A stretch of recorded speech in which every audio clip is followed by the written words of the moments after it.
Already असेल तर computer आपलं कोणतं आहे, काय काय आहे त्यामध्ये, विंडोज कुठला आहे ते बघायचं पहिलं. तुम्हाला पहिली गोष्ट आपल्याला जे बघायचं ऑलरेडी त्याच्याकडे आहे त्याच्याला घ्यायचं आहे, ते डायरेक्ट असं तर घेऊ शकता. त्याच्याकडे ऑलरेडी आहे ते कुठं बघायचं बघा, तेच पीसी वर जायचं, क्लिक करायचं, राईट क्लिक करायचं, त्याच्यावर त्यामध्ये प्रॉपर्टीज मध्ये काय केलं आपण, दिस पीसी, राईट क्लिक आणि प्रॉपर्टीज.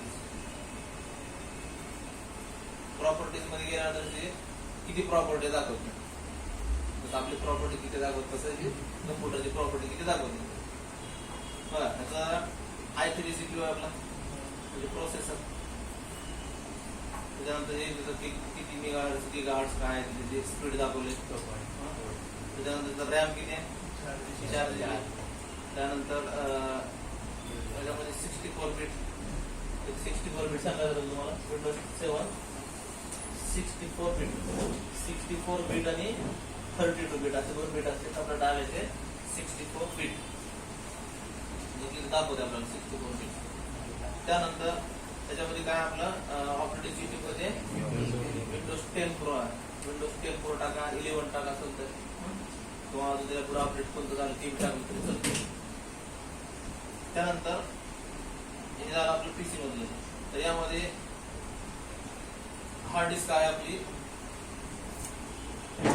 प्रॉपर्टीज मध्ये दाखवतो स्टोरेज, स्टोरेज दाखवते.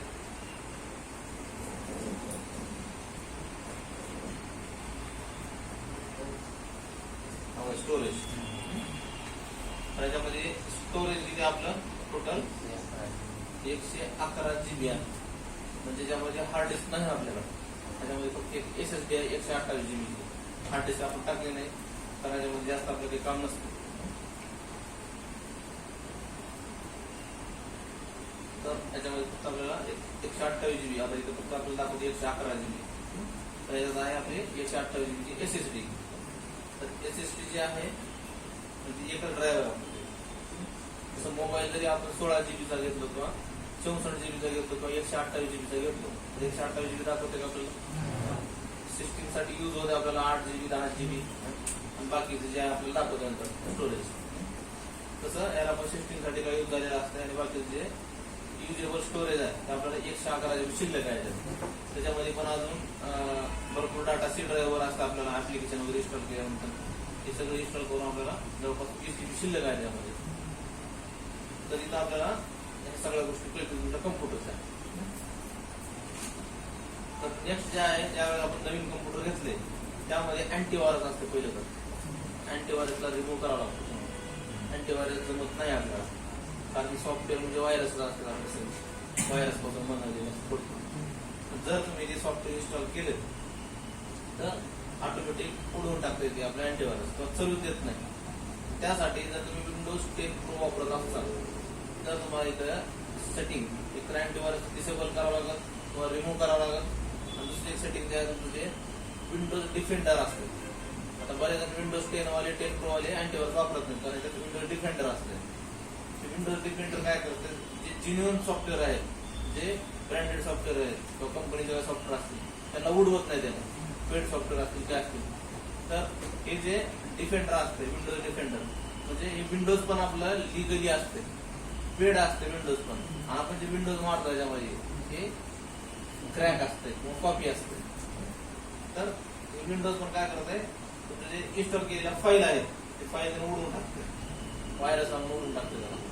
तर त्या ठिकाणी विंडोज डिफेंडरला ओपन करावं लागतं आपल्याला आणि जे त्याचं व्हायरस अँड प्रोटेक्शन असते त्याला काय करावं लागतं आपल्याला ऑफ करावं लागतं. जे की ऑलरेडी आपल्याकडे ऑफ करायचं नाव नाही, तर नाव नाही मॅनेज मध्ये जायचं इथं आणि याला काय करायचं रिअल टाइम प्रोटेक्शनला ऑफ करायचे. सगळ्या गोष्टी ऑफ करायच्या. तुम्ही दिवसातून एकदा दोनदा याला करावंच लागते. जर हे नाही केलं तर सॉफ्टवेअर ऑटोमॅटिक उडून जातो. यूटी अंगापूरची काय उडून टाकते, ते डायरेक्ट व्हायरस उडून टाकते किंवा त्याला परमनंटली बंद करते. परमनंटली बंद करण्यासाठी तुम्हाला युट्यूबला व्हिडिओ बघून करता येईल. आपल्या पीसीला परमनंट बंद करून टाकायला तरी 5-10 मिनिटाचा व्हिडिओ असते, ते सेटिंग वगैरे काहीतरी करावं लागते. तर त्याला परमनंट बंद करता येते आपल्याला किंवा टेम्पररी बंद करता येते.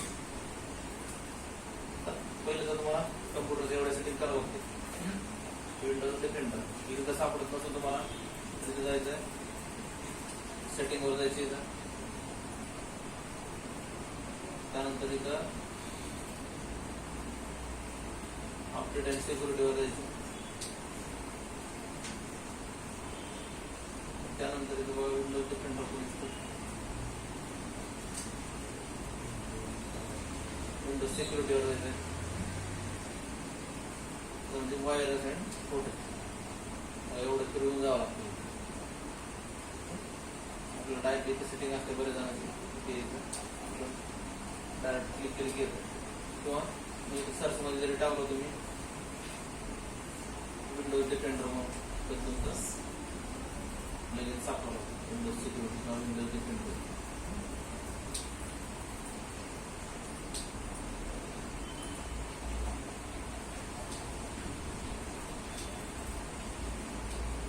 त्यानंतर आपल्याला विंडोज आणि 7zip सॉफ्टवेअर इन्स्टॉल करावं लागतं. कशासाठी इन्स्टॉल करावं लागतं तर आपण जर एखादी फाईल डाउनलोड केली, समजा 9 फाईल डाउनलोड केली, ज्यावेळेस आपण फाईल डाउनलोड केली तर ती फाईल जी आपली अशी फाईल म्हणजे 1200ची फाईल आपण डाउनलोड केली अशी करतो, तर ह्या फाईलला आपल्याला काय करावं लागतंय, एक्सट्रॅक्ट करावं लागतंय. फाईल म्हणजे आपण बांधून दिली ना, पॅक करून त्याच्या डिस्प्लेचे कॉम्बो बिंबो किंवा आपलं असं बांधून देतो, त्याला फोडावं लागतं आपल्याला. तसं ह्याला पण इंटरनेटवर बांधून दिलेलं असतं आपल्याला काय करावं लागतं, फोडावं लागतं, म्हणजे एक्सट्रॅक्ट करावं लागतं. एक्सट्रॅक्ट कुठं करता येईल आपल्याला 7zipचं ऑप्शन आहे, आपल्या विंडोरचं ऑप्शन आहे, तुम्हाला विंडोर सांगितलं पाहिजे. आणि दुसरं एक ऑप्शन कशाचं आहे 7zip, त्याच्यामध्ये काय करावं लागतं आपल्याला, एक्सट्रॅक्ट फाईल. इथून बी एक्सट्रॅक्ट फाईल करता येईल, इथून बी एक्सट्रॅक्ट फाईल. वेगवेगळे 2 ऍप्लिकेशन आहेत, कुठल्या वेगळ्या ऍप्लिकेशन करू शकतो. त्याच्यामुळे आपण एक्सट्रॅक्ट फाईल केलो, ओके फोल्डर बनला इथं बनले, राईट क्लिक करून एक्सट्रॅक्ट हेअर केलो तर तुमचा असं फोल्डर तयार होत नाही, तर असं बाहेर कुठे तरी एक्सट्रॅक्ट होत नाही. मी एक्सट्रॅक्ट हेअर करतो,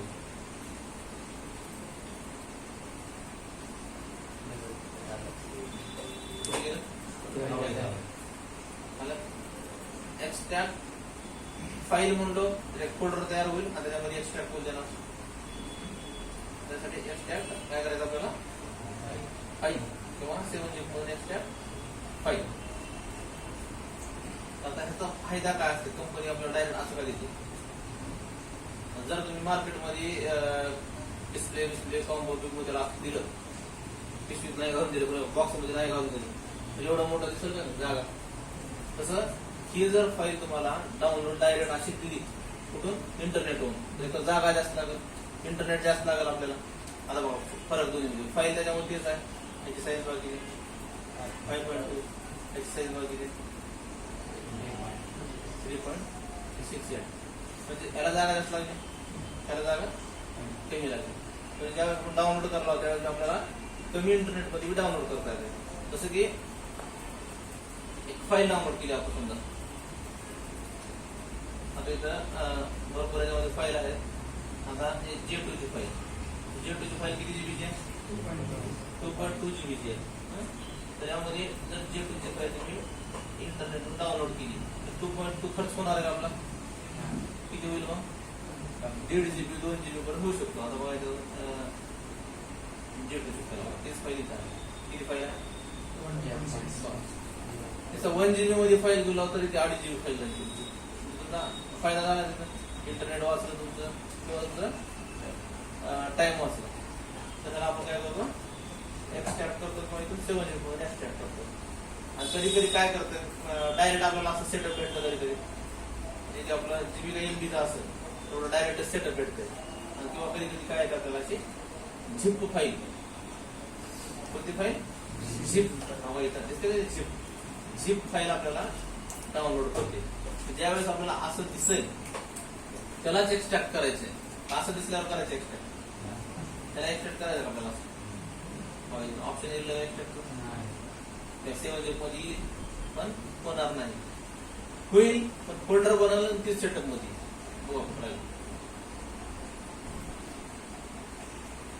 अल्ट्रा 6.6 हे झालं फोल्डर. 3.46 आहे, त्याला बघा किती येतं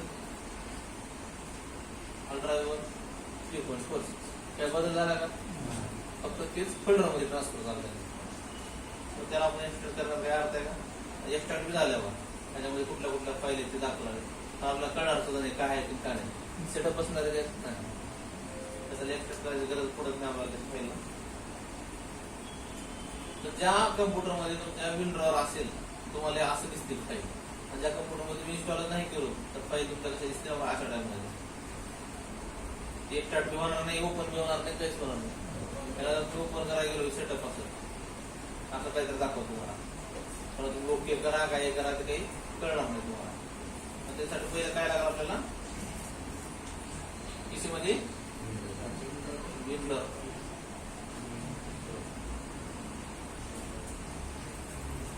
कीबोर्ड चालणार गेला आपला विंडोर डाउनलोड. आता जर तुमचा पीसी 64 बिट असेल 64 बिट घ्यावं लागेल, 32 बिट असेल 32 बिट घ्यावं लागेल. आता ते कसं कळणार आहे आपल्याला माहितच नाही आपल्याला. आता बघितलं का कसं कळते ते आपल्याला. तर 64 बिट टाकायचं आपल्याला, त्याचं डाउनलोड करायचं आहे. फ्री सॉफ्टवेअर असते तिथून आपल्याला डाउनलोड क्लिक केले तिथून डाउनलोड. 1 ते 2 MB सेटअप असतं, जास्त कुठं नसतं. झालं डाउनलोड. इथं त्याला आपल्याकडे विंडोवर जर नसेल तर असं दाखवणार नाही. याच्यामध्ये पहिला ऑलरेडी त्याला ओपन करावं लागेल असंच, आणि इथून इन्स्टॉल करावं लागेल त्याला. नंतर तुमचं विंडोवर काय झालं इन्स्टॉल झालं. त्याचसोबत तुम्हाला विंडोवर सोबत काय लागलं दुसरं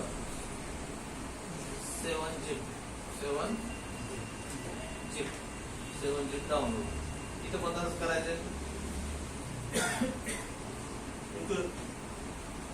64 बिट आहे, इथून डाउनलोड करायचं. ते पण 1.5-2 MB भेटेल तुम्हाला. डाउनलोड झालं त्याला पण डायरेक्ट ओपन करायचं, नाही काय करायचं इन्स्टॉल आले 2 MB. त्यानंतर आपल्याला पुढचं सॉफ्टवेअर सांगितलेलं आहे TeamViewer. तर गुगलवर जायचं आपल्याला TeamViewer डाउनलोड करू शकतो आपण. किंवा TeamViewer जागे दुसरे कोणते सॉफ्टवेअर आहे अल्ट्राव्ह्यूवर आहे किंवा एनडिस्क आहे. बरेच जर एनडिस्क वापरते एनडिस्क आपल्याला सोपं जाईल. एनडिस्क 1-2 MB सॉफ्टवेअर असतं, तिथून डाउनलोड करायचं. तो जेव्हा लागेल तुम्हाला भविष्यात तेव्हा बी करू शकता, ह्याची काही एवढी आवश्यकता नाही. ते विंडोवर जरी असणार बघा एनडिस्क पण आपल्याला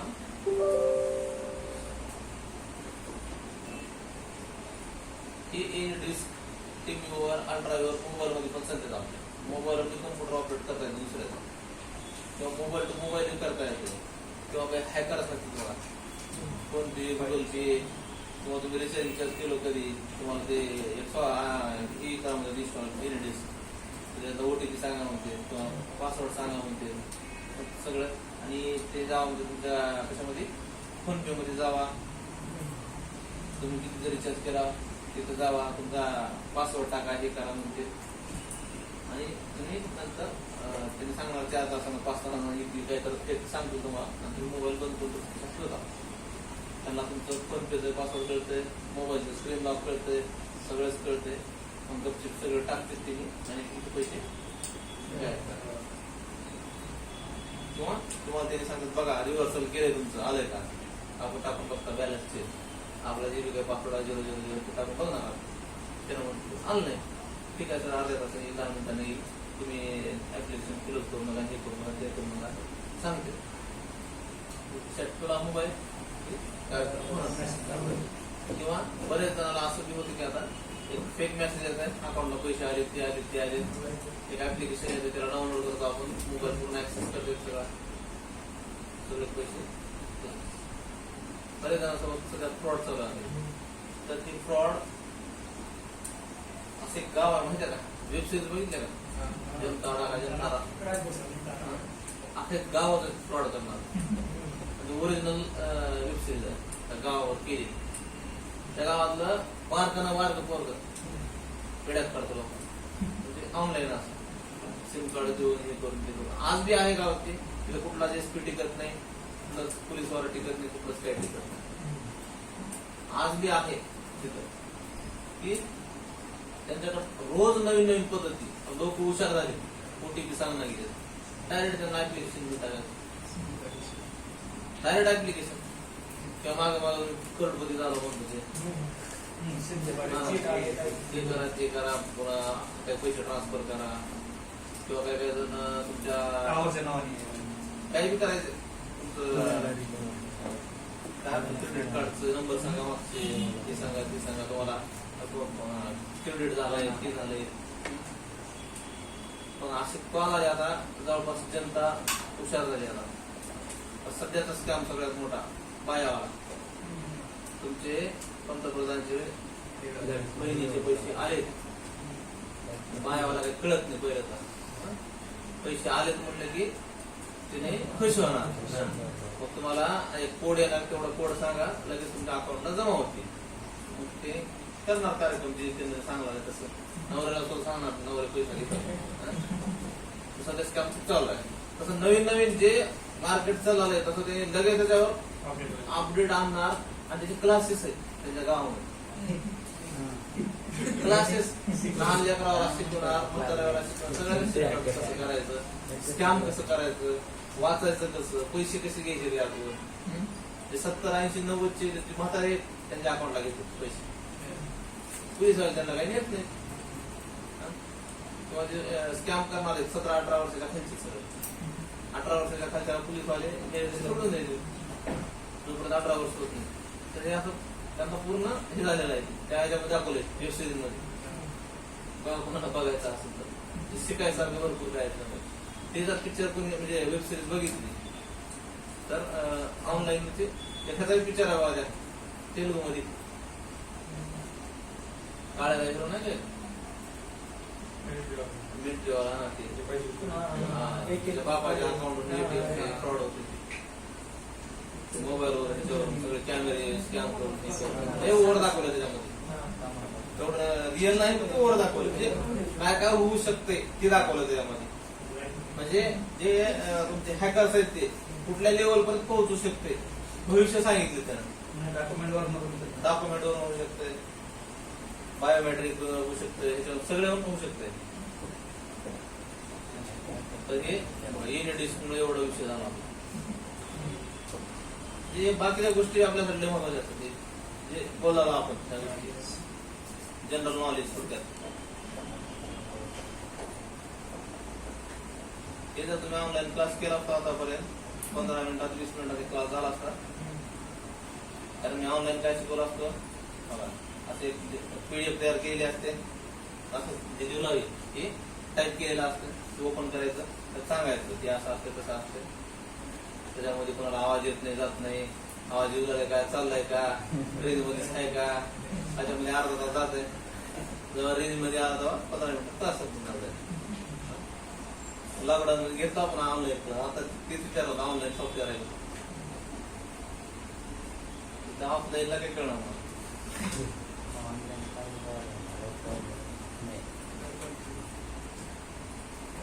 तर हे विंडो आणि 7G सगळ्यांना समजले. टीव्हीवर कळालं सगळ्याला कशासाठी असते. त्यानंतर आपण बघितलो काय USB चे ड्रायव्हर. जर आपल्याला CPU वर जर USB चे ड्रायव्हर्स घ्यायचे असतील तर आपण गुगलवर जाऊन MTK USB drivers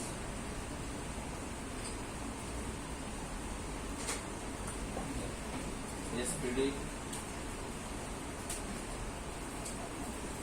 MTK SPD आपण एक असं करू शकतो. वेगवेगळ्या साईड असते आणि GSM ऑफिशियल म्हणून साईड आहे, त्याच्यावर तुम्हाला A to Z USB चे ड्रायव्हर्स भेटतील. GSM ऑफिशियल म्हणजे डायरेक्ट तुम्ही GSM ऑफिशियल जर टाकलो किंवा SPD USB ड्रायव्हर्स टाका किंवा कुठलाही ड्रायव्हर्स टाका, त्याची साईड इथे दिसत तुम्हाला. साईडवर जायचं आपल्याला आणि या ठिकाणी बघा काय काय ऑप्शन आहे. पहिला ऑप्शन काय, दुसरा ऑप्शन आहे ऑनलाईन टू बॉक्स आपल्याला काय पाहिजे. असं काही बी येतंय की इन्स्टॉल करायचं नाही. टीव्ही व्हायरसच असते, टेबल असते आणि तुमचा PCB हॅक करते, टीव्ही तेच असते. तसं मोबाईलला आपल्याला कशावर येते, व्हॉट्सअपला येते किंवा SMS येते. इथं ह्या प्रकारचं करतो. आपल्याला नॉलेज नसतं आपण काय करतो, इन्स्टॉल किंवा इथे कुठं डाउनलोड नाव लागतं, इकडे डाउनलोड नाव अजून त्या ठिकाणी लागतं, कुठे दाबतो आपण. मग इकडे 4-5 ओपन होतात असे, काही बी दाखवतात त्याच्यामध्ये. कधी कधी आवडते बघत बसतात ते होते का. इकडे तसं देतो सोडून. म्हणजे या मागे 2-4 फाईली असं डाउनलोड होते सगळ्या आपल्या, काही काही डाउनलोड होतात व्हायरस येते. त्याच्यासाठी समजत नसत थोडा वेळ बसायचं, बघायचं, कट करायचं. कुठं ऑप्शन आहे बघायचं, कट करायचं ऑप्शन आहे, कट करायचं. आता आला कुठं USB ड्राईव्ह. इथं पण इन्स्टॉल ऑप्शन आहे, इथं पण इन्स्टॉल आहे. डाउनलोड 4-5 ठिकाणी दिसतं तुम्हाला. आणखी असं कुठं बी दाबायचं नाही, त्याला क्लिक करायचं नाही. किंवा एखाद्याने व्हिडिओ केले कसं कसं केलं त्याप्रमाणे करू शकतो तुम्ही. किंवा आता आपल्याला काय पाहिजे, USB ड्राईव्ह पाहिजे. USB ड्राईव्ह कुठे दाबले आपण जेवढे लिहून दिले तेवढे आहेत का बघायचे. एडीएम पासपोर्ट ड्राईव्ह आहेत आपले सगळ्यात शेवटला बघा. त्यानंतर आसूसचे आहे त्याच्यावर बघा. त्यानंतर कोवाईचे पण करायचे, एलईडीचे करायचे नाही. एलईडी ड्राईव्ह करायचे MTK साठी एक. त्यानंतर मोटरचे आहेत, त्यानंतर MTKचे आहेत. त्यानंतर नोकियाचे करायचे. हे ओप्पोचे नाही गेलं तर चालेल, कारण ओप्पो, कॉलकॉम आणि मीडियाटेकचे आपले मोबाईल असतील. MTK कॉलकॉम, नंतर कॉलकॉम, त्यानंतर सॅमसंग. सोनीची गरज नाही, आता सोनीचे मोबाईल नाही देत आपण. त्यानंतर SPD करावं लागतील आपल्याला. विवोची पण गरज नाही, कारण विवो मध्ये पण कॉलकॉम CPU असते आणि MTK CPU असते किंवा SPD असते. गुगल पे, पिक्सल, गुगल जी कुठला नवीन येईल तुमच्याकडे. आता हे जे आहे कॉमन आहे ते, म्हणजे रेग्युलर लागणार आहे. तुमचा एखादी नवीन आला कुठला मोबाईल तर नवीन डाउनलोड करावे लागतील. आता त्याच्यामध्ये आयफोनचे ड्राईव्ह आहेत का मग त्याच्यासाठी काय करावं लागेल आपल्याला, इथं फ्लॅश मध्ये येईल. त्याच्यामध्ये काय असतं तुमचं सगळे टूल आहेत, फ्री टूल आहेत तुमचे फ्लॅशिंगचे. तर ऍपल मध्ये जे iTunes असते आपलं सेटअप, त्याच्यामध्ये त्याचे USB ड्राईव्ह असतात. हे इन्स्टॉल केलं तुम्ही सॉफ्टवेअर बी करू शकता आणि USB ड्राईव्ह बी ऑटोमॅटिक इन्स्टॉल होतील. त्याच्यानंतर ऍपलला दुसरं एक सॉफ्टवेअर असतं 3U टूल म्हणायचं फ्लॅशिंगसाठी. म्हणजे फ्लॅश टूलच्या वेळेस आपण सांगतो ते आपण डाउनलोड करू शकतो. सगळे फ्री आहेत, हे सगळे फ्री टूल आहेत. जेवढे टूल आहेत ते फ्री आहेत. पण जेवढे मोठे टूल आहेत त्याच्यात यूज होत नाही. ज्यावेळेस आपण शिकतो त्यावेळेस आपल्याला समजायला येतं काय काय कामाचं काय काय. जसं की आपण आता बघितलं की USB ड्राईव्ह पण काही कामाचे कामाचे नाही त्यात. तर समजा एखादी तुम्हाला आता एक ड्राईव्ह इन्स्टॉल करून दाखवतो कसं करायचं. समजा आता आपलं पहिलं कोणता MTK, तर MTK वर क्लिक करा. इथं GB काही लेटेस्ट दिसेल तुम्हाला. तर लेटेस्ट कोणता आता हे आले नवीन. तर इथं लिंक 1, लिंक 2 दोन लिंक आहेत. एक डायरेक्ट लिंक आहे, गुगल ड्राईव्हची लिंक आहे. जर तुमच्या